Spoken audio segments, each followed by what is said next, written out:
ልጅቷ የተቃጠለች ቀን እኔ ጋር ነበር የተደወለው ሪፖርት። እዚህ አጅባን አካባቢ ከኦፊስ ነበር የሄደችው እና ቁጥር ምናምን ተሰጥቶ የነበረ ኤምባሲ እና ለላሂ ወኢና ኢለይሂ ራጂዑን ኩሉ ነፍስ ዛኢቀቱል ሞት። ሰላም አለይኩም ወራህመቱላሂ ወበረካቱ። ድና የተከበራችሁ ቻናል ቤተሰቦች እንዴት ናችሁ? ሰላም ናችሁ? እኔ በጣም ሰላም ነኝ አልሐምዱሊላህ። እንግዲህ መግቢያ ላይ እንዳስደመኳችሁ አንድ እህታችን በዱባይ ማለት ነው በእሳት አደጋ እሳት አንቡባ ፈንድቶ ጋዝ ማለት ነው እንግዲህ ተቃጥላ ሞታለች። የወሎ ቦረና መካነ ሰላም ልጅ ናት ማለት ነው። ሀባይብ ኢና ሊላሂ ወኢና ኢለይሂ ሐስበላሁ ወኒዕመል ወኪል። ወጥቶ ተመቅረት ከእንደዚህ አይነት አደጋ አላህ ይጠብቃችሁ ይጠብቀን ማለት ነው። እንደው በተቻላችሁ አቅም እባካችሁ እንደው ራሳችሁን ጠብቁ፣ ቅመሞች ተጠንቀቁ። ጋዝ በጣም ከባድ ነው ማለት ነው። አደጋው በጣም ከባድ ነው። ድንገት ሳናቀው ልጆች ነክተው ሊሆን ይችላል። እንዲሁ ክፍቱን ቆይቶ እንግዲህ መታሷ ስትከፍተው በው ብሎ ነው የፈነዳው ማለት ነው። ኢና ሊላሂ ወኢና ኢለይሂ ራጂዑን። የኔ ምስኪን የኔ ከርታታ ያልፍልኛል ብላ እንዲወጣች ቀረች። በጣም ከባድ ነው ስሜቱ ሀቂቃ። ሐስቢ አላህ ወኒዕመል ወኪል ማለት እንዳለብኝ አላቅም። ሀባይብ እባካችሁ በተለይ ምግብ የምትሰሩ በተለይ ጋዝ ላይ በጣም ጥንቃቄ አድርጉ ማለት ነው። ራሳችሁን ጠብቁ። በጣም ከባድ ነው። ደግሞ የሚያሳዝነው ነገር ደግሞ የተጎዳችው እሷ የሞተችው ያለች እነሱ ተጠያቂ እንዳይሆኑ ካሳ እንዳይጠይቋቸው በማሰብ እሷ ላይ ክስ መስርተውባታል ማለት ነው። ሞታ እንኳን ማለት ነው። ሐስቢ አላህ ወኒዕመል ወኪል። ስንት ሰው አለ እንደ አረቦች እኮ ጭራቅ የለም ግን ማለት ነው። ክስ መስርተውባታል ማለት ነው። ምክንያቱም በእንዝላልነት ጥንቃቄ ባለማድረግ ጋዙን ከፍታ ትታለች ምናምን በማለት ክስ መስርተውባታል ማለት ነው። ሀባይብ እና በጣም ከባድ ነው። በጣም ያሳዝናል። ልጅቷን በጣም በአሰቃቂ ሁኔታ ለራሷ ነፍስያዋ ተንገብግባ በሳት ተቃጥላ የሞተች። እነሱ ገና ምድር ላይ ያለ ሰው ካሳ ይጠይቀኛል ብለው ክስ መስርተውባታል ማለት ነው። የሚያሳዝን ነገር እና እባካችሁ እራሳችሁን ጠብቁ ፕሊዝ። በዛ አደጋ ይች ልጅ ብቻ አይደለችም ሀቂቃ በጣም 3-4 ልጆች በጣም ብዙ ልጆች በእሳት አደጋ ህይወታቸው አልፏል።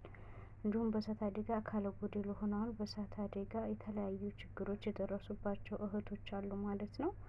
እና ጥንቃቄ አድርጉ ባካችሁ። ልጅቷ የተቃጠለች ቀን እኔ ጋር ነበር የተደወለው ሪፖርት። እዚህ አጅባን አካባቢ ከኦፊስ ነበር የሄደችው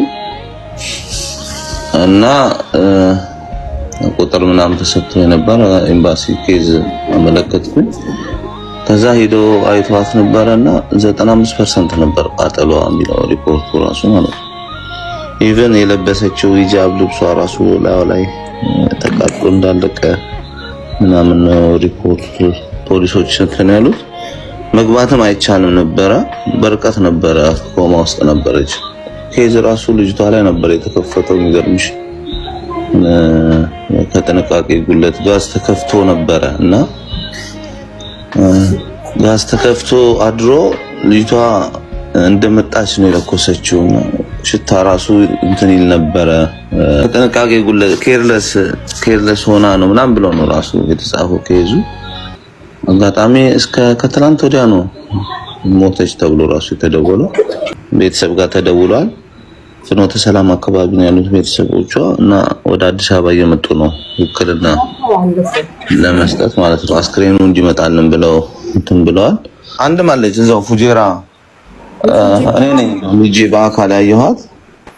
እሷ እንደውም የእሷ ይሻላል አሁን እየዳነች ነው። እንደዚህ አንዷ አቡዳቢ ነው እንደውም ሪፈር የተጻፈላት እግሯ ተቆርጦ የተኛችም አለችና ቤት ውስጥ ነው የፈነዳው ኪችን ውስጥ ማለት ነው። እና ሴትዮዋ የሚያስፈልገውን ነገር እንደምታረግላት ቃል ገብታልናለች። ያው በእኛ በኩልም ኬስ ተከፍቷል እና የቤተሰቦቿ ውክልና እየተጠበቀ ነው ያለው። እዚች የዱባይዋ ልጅ ላይ አሁን የከፈቱት ክስ ሬሳ መላክ ላይ ወይም የመቀበር ሂደት ላይ የሚያመጣው ችግር አለ ወይ ጀስት ራሳቸውን ሴቭ ለማድረግ ብቻ ይመስልሃል? ነው እንደዚህ አይነት ምንም እንትን የሚያመጣ ነገር የለም ማለት ያው አንዳንዴ ኢንሹራንስ ምናምን ስላለ ፖሊስ ነው ሪፖርቱን የከፈተው። ይመጣሉ አይደል ፖሊሶች መጀመሪያ የሆነ ነገር ሀፕን ሲያደርግ እዛ ላይ ነው እንትን የተባለው እንጂ ምንም የሚደርስባት ነገር የለም። ምን ያደርጋል? ግን ኢንሹራንሷ ሁሉ ነገሯ ግን ሊከበርላት ይገባል። እሱ ግድ ነው። እሱ መጀመሪያ ውክልና ቤተሰብ ይኖራታል። ቤተሰብ ሙሉ ውክልና ይልካል። ከዛ የህይወት ኢንሹራንስ አለ። እሱ ግድ ነው። ከዛ በኋላ ነው እየጠበቅን ነው። ያው ሙሉ ውክልና የግድ ያስፈልጋል ከቤተሰቦቿ እና ሰኞ ብለዋል። ነገ ነው ኢንሻአላህ እየጠበቅን ነው እንጂ ያው ሰምተናል።